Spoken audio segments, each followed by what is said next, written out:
Good morning कलिसिया। आप सबको नमस्कार। प्रभु को धन्यवाद कि इस माध्यम से मैं आपको आज मिल रहा हूं। आज मैं नहीं आ पाया आपके बीच में क्योंकि मैं पिछले एक हफ्ते से थोड़ा बीमार था और अनाया भी थोड़ा बीमार है और सर्दी खांसी जुकाम पूरा भरा हुआ था। जैसे हम लोगों को कहते हैं अगर आप बीमार हैं तो कलीसिया मत आना, वही रूल मेरे लिए भी लागू होता है।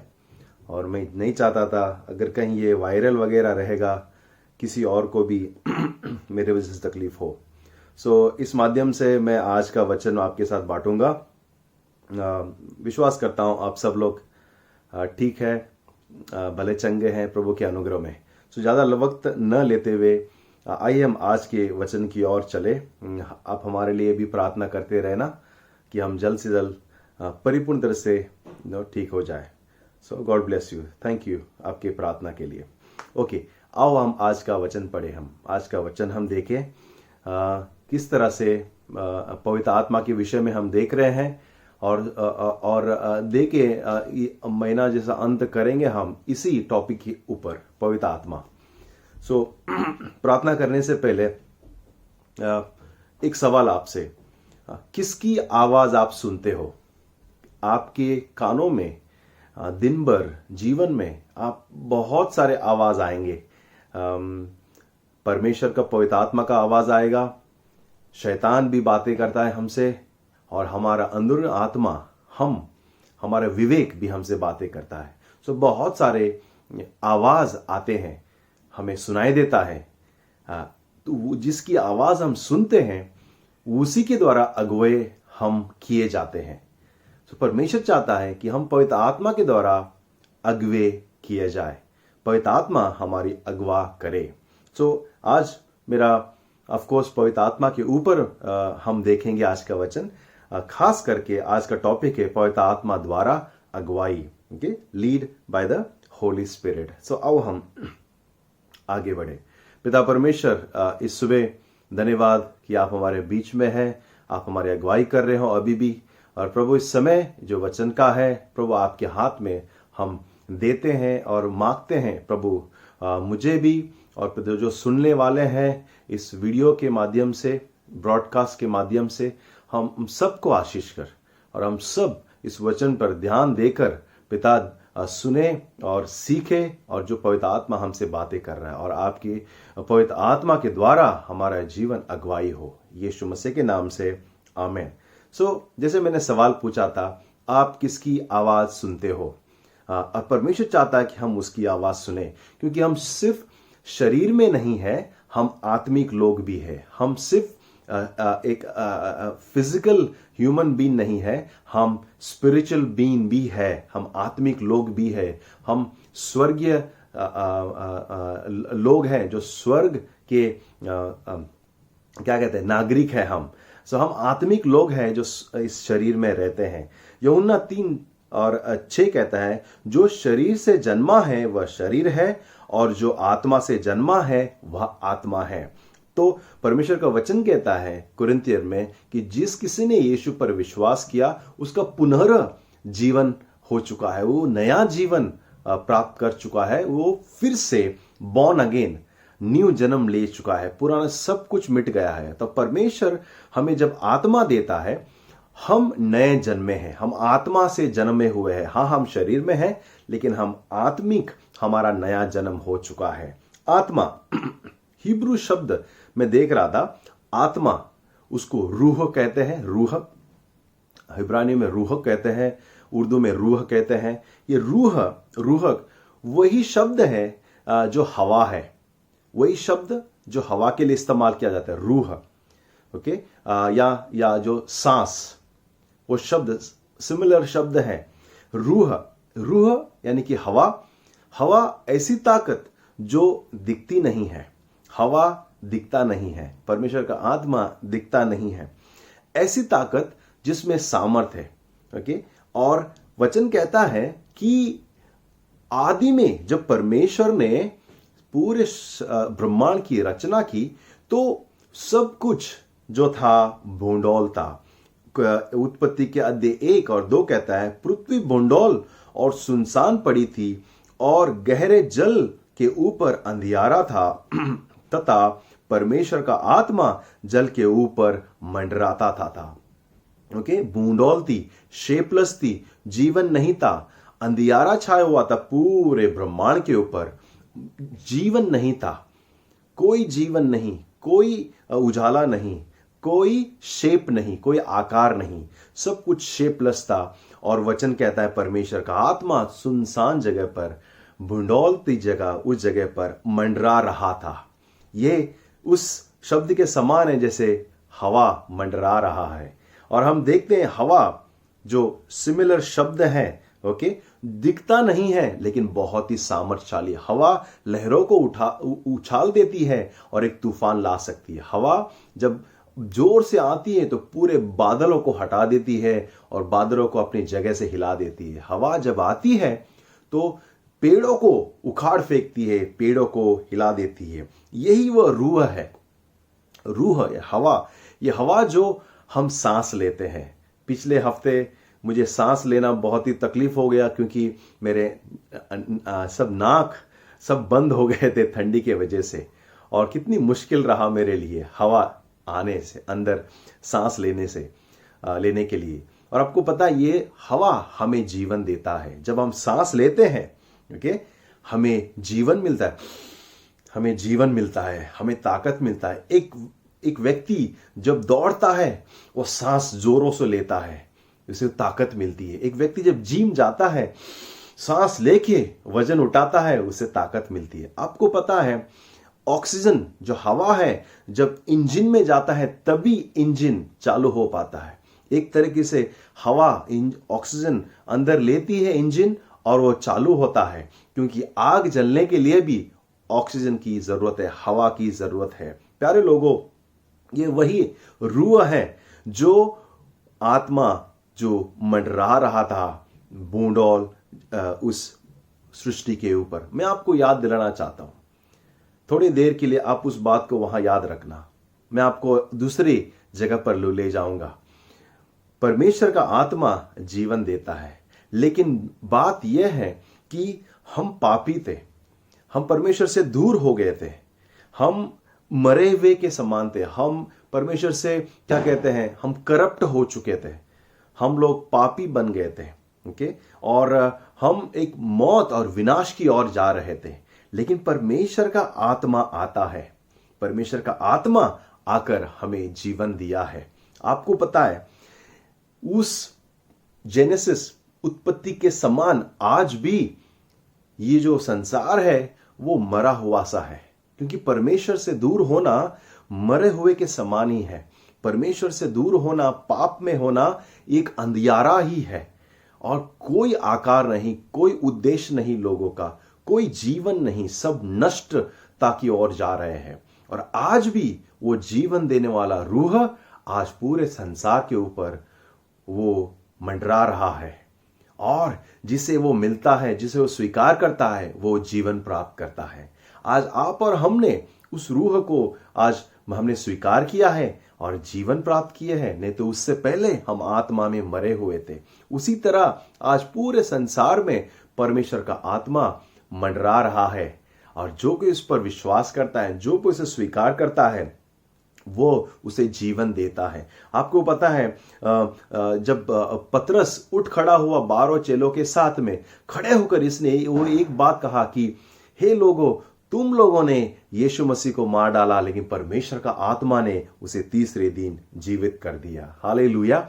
आपको पता है जब यीशु मसीह पुनरुत्थान होकर जब उनके पास वापस आया, उसने ये कहा, यूहन्ना 20:22 में कहता है, यह कहकर यीशु ने उसके ऊपर फूंका और कहा, पवित्र आत्मा लो। उसने क्या किया? फूंका और उसने कहा कि लो, पवित्र आत्मा लो। आमीन। रोमियो 8 और 11 क्या कहता है देखो, और यदि उसी का आत्मा जिसने यीशु को मरे हुए में से जिलाया तुम में बसा है, तो जिसने मसीह को मरे हुए में से जिलाया वह तुम्हारी मरणहार देहों को भी अपने आत्मा द्वारा जो तुम में बसा है जिलाएगा। प्रिय लोगों, परमेश्वर का आत्मा हमें जीवन देता है।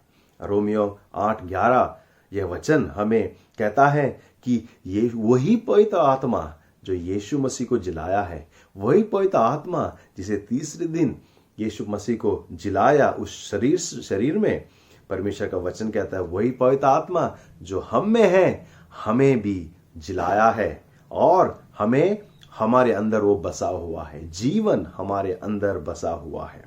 आमेन, आमेन। यीशु ने कहा कि मैं कुछ भी नहीं करता, मेरे खुद से जो पिता को मैंने देखा है, जो पिता बोलता है, जो पिता कहता है, वही मैं करता हूं। वो आत्मा द्वारा चला गया था, परमेश्वर की आत्मा द्वारा वो अगुवाई किया गया था। और दूसरी बात हम देखेंगे, पवित्र आत्मा द्वारा वरदान, पवित्र आत्मा वरदान लेकर आते हैं। पिछली बार मैंने 7 बातें बताई थी और मैं आज याद दिलाना चाहता हूं कि परमेश्वर का आत्मा वरदान लेकर आता है। कहीं वरदान हम देखते हैं कलीसियाओं में, लोगों के बीच में अलग अलग तरीके के वरदान। हम बाइबल अगर देखें तो बाइबल में अनेक तरीके से जब आत्मा उतरा लोगों को वरदान दिया गया और वो कार्य को संपूर्ण किया। वरदान इसीलिए ताकि कार्य को संपूर्ण कर सके। हम देखते हैं कुछ लोगों को, जैसे कि यूसुफ को पवित्र आत्मा द्वारा, परमेश्वर का आत्मा से एक वरदान था कि वो जो स्वप्न है उसका भेद बताए, स्वप्नों से उसका अर्थ बताए। वो ड्रीमर था, वो सपना देखने वाला था और परमेश्वर उसे अर्थ बताता। खुद उसने सपना देखा लेकिन वो खुद नहीं जानता था कि उस स्वप्न का असल में अर्थ क्या है, लेकिन जब दूसरों लोगों ने स्वप्न देखा उसका अर्थ बताने के लिए परमेश्वर ने उसे वरदान दिया था। वो स्वप्न सुनकर परमेश्वर के द्वारा वो कहता है कि वो वरदान, वो उसका अनुकरण करता था और उसका वो मतलब बताता था। जब फैरौन ने कहा कि तुम स्वप्न का मतलब बताते हो, तो उसने कहा नहीं, मैं नहीं, मेरा परमेश्वर वो मुझे मदद करता है। और एक व्यक्ति हम देखते हैं कि एक्सोडस 31, एक्सोडस जो निर्गमन है उसमें, और हम देखते हैं कि एक व्यक्ति है जो बेजलल करके उसको एक माहिर हासिल था, एक वरदान हासिल था। वो जो टैबरनेकल है, जो संदूक है, उसकी पूरी सौंदर्यीकरण करता है।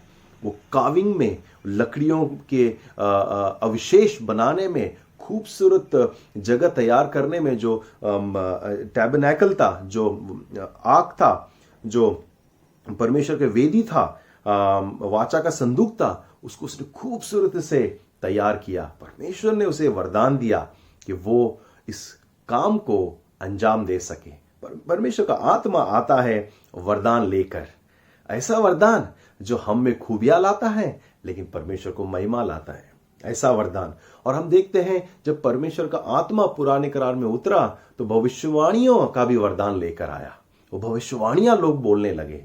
यहां तक सौल जो पहला राजा है इजराइल का, वो भी, उस पर जब पवित्र आत्मा उतरा वो भी भविष्यवाणी बोलने लगा, क्योंकि परमेश्वर का आत्मा वरदानों को लेकर आता है।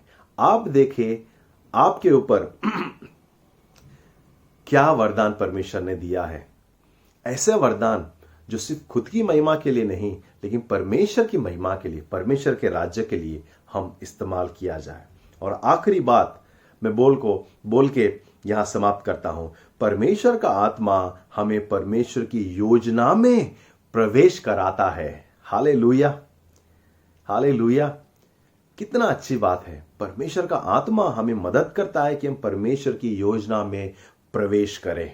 मैं एक कहानी के साथ समाप्त करूंगा। हम सभी लोग जानते हैं इस महान किरदार को, एक व्यक्ति को, बाइबल से जो किरदार है वो सब लोग हम जानते हैं।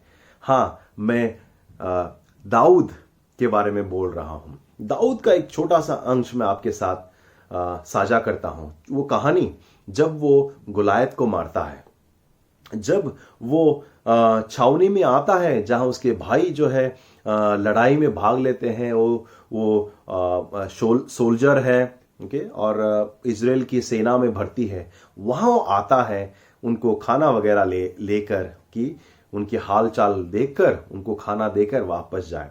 जब वो देखता है गुलायत को कि गुलायत ललकार रहा है, परमेश्वर के विरुद्ध में बातें कर रहा है, वो रुक नहीं पाता और वो चल पड़ता है और वो हिम्मत दिखाता है कि मैं जाके मारूंगा। आप कहानी जानते हैं, मैं कहानी में नहीं जाऊंगा, लेकिन उस कहानी से कुछ बातों को मैं उठाऊंगा। वो कहता है मैं जाके मारूंगा उसे। आप इमेजिन करो, वो लड़का शायद 12-14 साल का या 15 साल का रहेगा। वो लड़का जात का कहता है कि मैं इस शूरवीर को, जो गुलायत है, जाइंट कहते हैं उसे, जाइंट को क्या कहते हैं, दानव को मैं मारूंगा। ओके, और क्यों वो मार सका? मेरे ख्याल से आपको पता है भजन संगीत 23 बहुत ही फेमस भजन संगीत है। उसमें वो क्या कहता है कि घोर अंधकार की तराइयों में से होकर भी चलूं तो मैं हानि से नहीं डरूंगा, परमेश्वर मेरे साथ है। और एक वचन कहता है कि वो कहता है कि तेरा प्याला उमड़, मेरे सिर पर तूने तेल मला है, मेरा प्याला उमड़ रहा है। वो खुश है, वो आनंदित है क्योंकि उसके सिर पर तेल मला गया है। और आपको पता है गुलायत की स्टोरी से पहले और एक स्टोरी हुई थी, और एक कहानी हुई थी, जब सैमुएल आकर दाऊद को अभिषेकित करता है और कहता है कि तुम अगले राजा बनोगे। कहता है कि तुम अगला राजा बनोगे शाऊल के बाद में, तुम्हें परमेश्वर अभिषेक करता है। और आप इमेजिन करो, दाऊद को परमेश्वर पे पूरा भरोसा है, परमेश्वर ने मुझे अभिषेक किया है उसके राज्य के लिए, मैं राजा बनने वाला हूं। उसको पता है, और उसको यह भी पता है कि आगे गुलायत खड़ा है और गुलायत उससे ताकतवान है। क्यों वो, मेरे ख्याल से क्यों उसका सामना कर पाया? क्योंकि गुलायत से ज्यादा परमेश्वर के वादों पर उसका विश्वास था। गुलायत की शक्ति और ऊंचाई से ज्यादा परमेश्वर पर बड़ा उस पर विश्वास था, क्योंकि वो जानता था परमेश्वर झूठ नहीं बोलता। अगर परमेश्वर ने कहा है उसे राजा बनाएगा तो ये गुलायत मेरा कुछ नहीं कर सकता, ये दानव मेरा कुछ नहीं कर सकता, मैं इसे हराऊंगा क्योंकि परमेश्वर मेरे साथ है। उस भय के आगे विश्वास भारी था। गुलायत को उसने देखा नहीं, लेकिन मेरे ख्याल से उसने परमेश्वर की योजना को देखा। पवित्र आत्मा उसे एक ताकत, विश्वास लेकर आया होगा और कहा होगा, याद कर परमेश्वर ने क्या कहा, तुम राजा बनोगे, तुम राजा बनोगे। और आपको पता है वो विश्वास था उससे कि गुलायत कुछ नहीं कर सकता, क्योंकि परमेश्वर ने वादा किया है कि मैं राजा बनूंगा। अगर मैं अभी मरा, परमेश्वर झूठा हो जाएगा। उसी तरह से जब उसने जाकर गुलायत को मारा, गुलायत को मारने के बाद उसका जीवन बदल गया, उसका जीवन बदल गया। आपको पता है दाऊद क्या करता था? गुलायत को मारने से पहले भेड़ बकरी चलाता था, बकरियां बैल, उसके वही काम था। लेकिन जिस दिन उसने उस दानव को मारा, उसका जीवन बदल गया। वो फिर से वापस भेड़ बकरी को चराने नहीं गया। उसका ड्यूटी, उसकी जिम्मेदारियां, उसकी जगह बदल गया। उसके बाद शाऊल उसे अपनी सेना में भर्ती करके उसे करता है कि अब तुम मेरे लिए सेनापति बनो। वो आगे बढ़ता है, कहीं लड़ता है और राजा के लिए, शाऊल के लिए कहीं विजय प्राप्त करता है और अपना स्थान बना रहा था, अपना जगह बना रहा था। प्यारे लोगों, कभी कभी बहुत से बार हमारे जीवन भी दाऊद की तरह है। हम अपने जीवन के बहुत जो गुलायत है, हम जब हरा देते हैं, कुछ लोग वापस चले आते हैं भेड़ बकरी चढ़ाने के लिए, वापस पुराने जीवन में। वो तैयारी का समय था जब हमने जीवन के गुलायत को, दानव को मार डाला है परमेश्वर की मदद से। हमें आगे बढ़ना है, हमें अपना जगह जो परमेश्वर ने रखा है उसकी ओर बढ़ना है, तैयार किया हुआ वहां जाना है। क्योंकि अगर वो गुलायत को नहीं मारता, वो राजा नहीं बनता। गुलायत को मारने के बाद हम देखते हैं उसकी राजा होने का संभावना, और उसकी और वो प्रवेश करता है, उसकी और उसकी कदम चलते रहते हैं। प्रिय लोगों, क्या हम सीखते हैं? एक बार अपने जीवन के अपने दानों को मार डाला, आगे बढ़िए, क्योंकि पवित्र आत्मा हमें उसकी योजना में ले जाता है। एक बार आपने अपने जीवन में जो तैयारी का समय गया, परमेश्वर चाहता है कि आप आगे बढ़े। पवित्र आत्मा हमें अनेबल करता है, हमें क्या कहते हैं, हमें एक ताकत देता है, हमें प्रशिक्षण करता है, ताकि हम जीवन के अगले जो युद्ध है वो हम लड़े। जिस दिन हमने दानव को, जीवन के दानव को हरा दिया प्रभु की मदद से, हमने मौत को हरा दिया है प्रभु की मदद से, हम जीवन में प्रवेश कर चुके हैं प्रभु की मदद से, उसके बाद आप बैटल जोन में हैं, आप ये रणभूमि में हैं, आप अकेले नहीं रह सकते। आमेन। वो वापस भेड़ बकरी चराने नहीं गया, लेकिन परमेश्वर के राज्य के लिए, अपने राजा के लिए लड़ने के लिए गया। प्यारे लोगों, पवित्र आत्मा हमें वरदान देता है, पवित्र आत्मा हमें जीवन देता है, और पवित्र आत्मा हमें परमेश्वर की योजना में हमें आगे बढ़ने के लिए मदद करता है। आपकी क्या गिफ्ट है, आपके पास क्या परमेश्वर ने वरदान दिया है, क्या वो फल दिया है, क्या वो तैयारी दिया है, क्या वो अगला जगह है आपका। परमेश्वर चाहता है कि आप उसमें आगे बढ़े।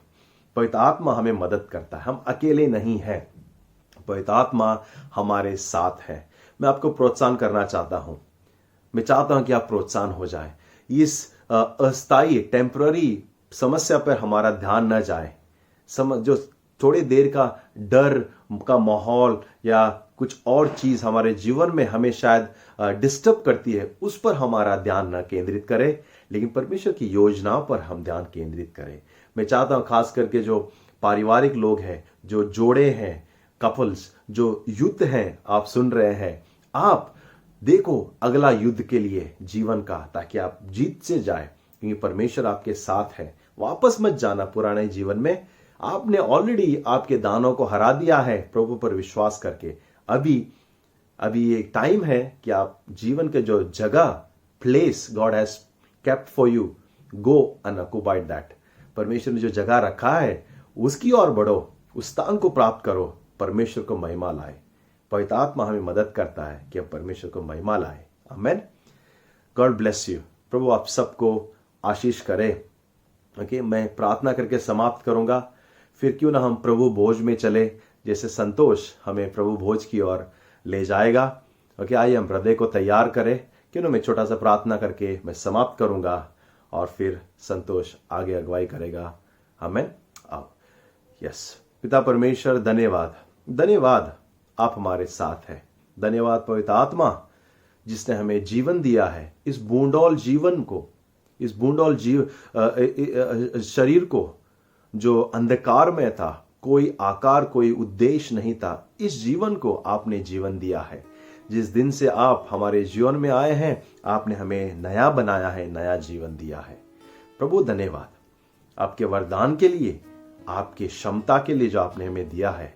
धन्यवाद प्रभु पिता, आपके वरदान के लिए धन्यवाद। और हम मांगते हैं जैसे आप हमें आपकी योजना में अगुवाई कर रहे हो, हमें तैयार कर, हम अगली जीवन के युद्ध के लिए तैयार हो सके।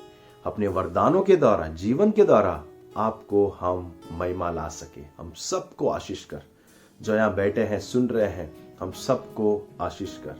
प्रभु यीशु मसीह मधुर नाम से हमें प्रार्थना करते हैं, और सब कहे amen, amen. God bless you.